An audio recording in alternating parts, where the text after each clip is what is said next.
Hello and welcome to my greenhouse. It is February the 8th, I believe. And so, we're just coming off the peak of winter. I just wanted to show how I actually look after my semi sort of tender succulents cacti.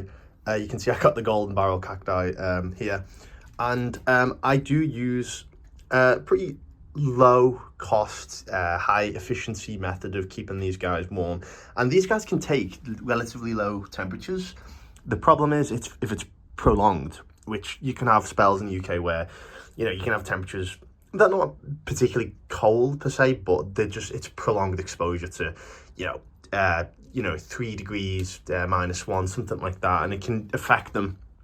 So what I've actually done, I've got, in my 6x10 greenhouse, I have an extension in here, waterproof extension, and I've hooked them up to 144 watt electric heaters, and they're warm to the touch, quite hot in fact, and they just provide enough heat to keep this greenhouse frost free.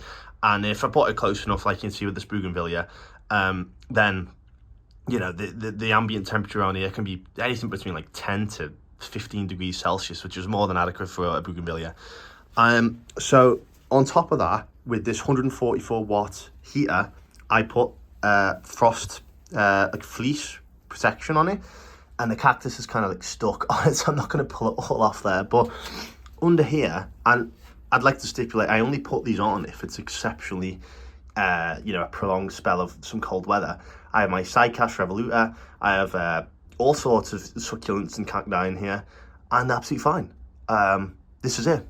This is all you require, and 144 watts equates to a few pence a week, really.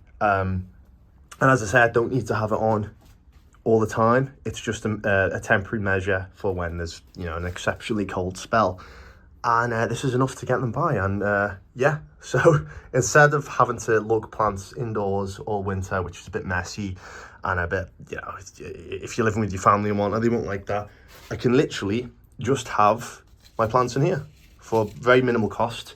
I have all sorts of house plants. I have a Christmas cacti out here. So who would have thought, Washingtonia robustas, and they don't need protection really. So yeah, I just want to show how I keep my semi-tender plants safe.